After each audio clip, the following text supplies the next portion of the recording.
Trabalho escravo em nome da religião. E maus tratos, agressões, lavagem cerebral. O Fantástico vai mostrar agora depoimentos sobre uma misteriosa seita americana que tem muitas ligações com o Brasil.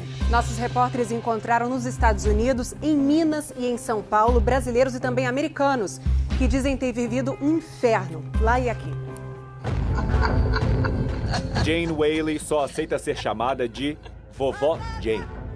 Ela era professora de matemática quando, segundo ela, ouviu um chamado divino.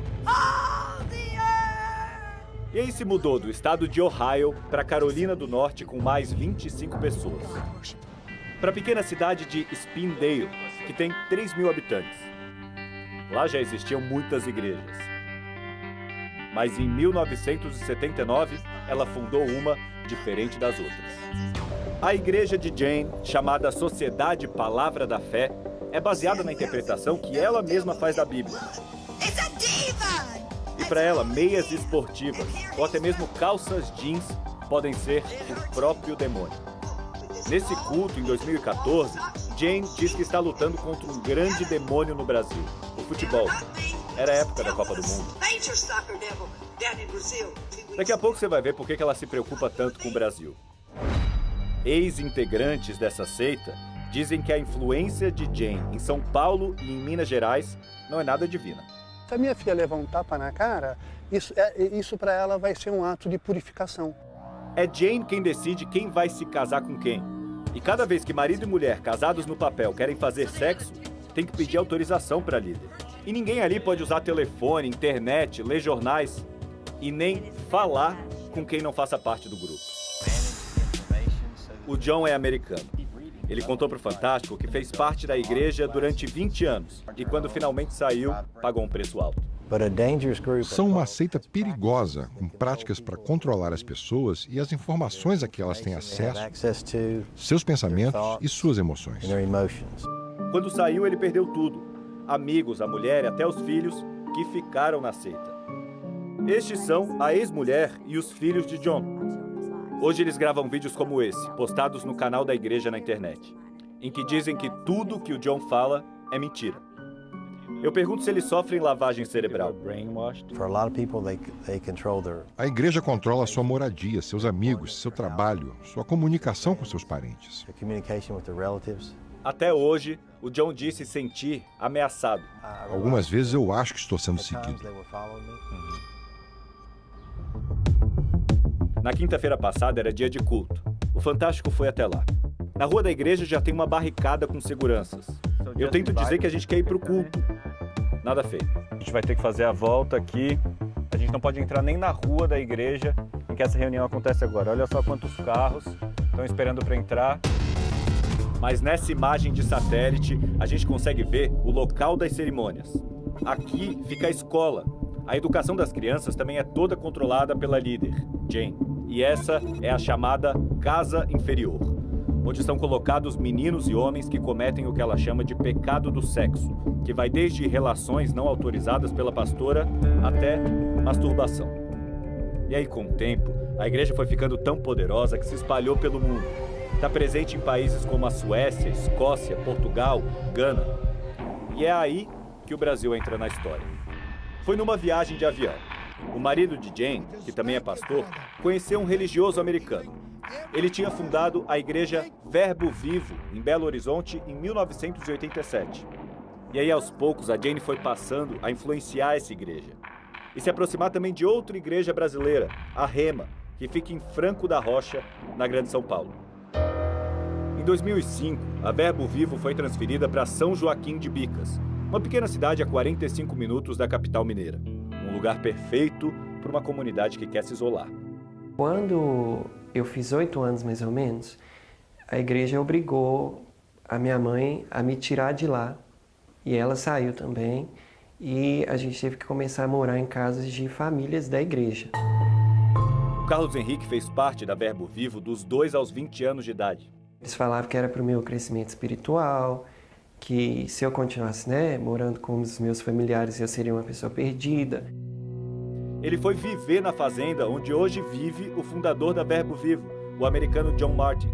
E lá eu tinha que trabalhar, eu tinha que capinar, eu tinha que cortar grama, eu tinha que fazer vários serviços que tinha lá dentro da fazenda. E ao mesmo tempo eu estudava. Se eles descobrissem que eu estava ouvindo alguma música, assistindo televisão, fazendo alguma coisa, ia para uma sala separada, ficava o dia inteiro. Tinha que decorar capítulo da Bíblia, trechos da Bíblia e citar para eles, falar por que eu estava lá, por que eu estava arrependido. E aí nesse meio tempo ele foi descobrindo que é homossexual. Começava a gritar e punha a mão na minha cabeça e me chacoalhava de um lado para o outro. Já bateram no meu rosto, falaram que eu era possesso de demônios. Essa moça que não quer ser identificada conta que viveu até os 16 anos com membros dessa mesma igreja e também foi agredida.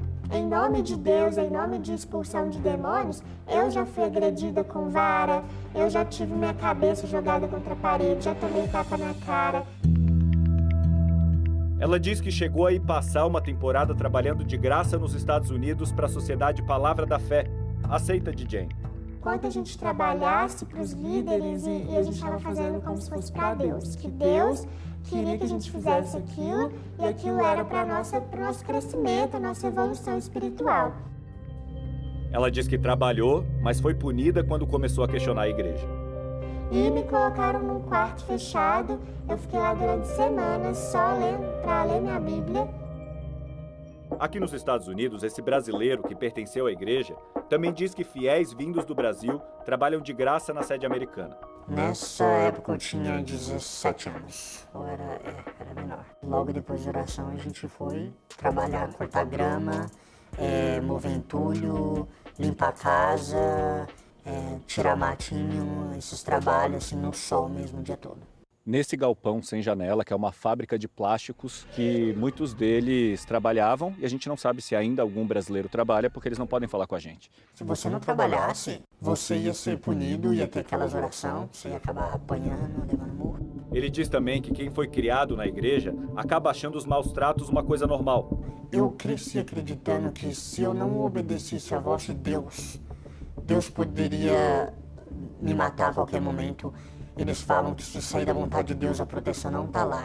E denúncias, como esse caso, a assistente social Nancy recebeu mais de 20. É claro que eles lucram fazendo isso.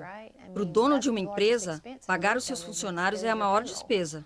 Aqui é onde moram Jane Whaley e o marido. Ninguém nos atendeu. A gente também procurou os advogados, mas a secretária disse que eles não estavam.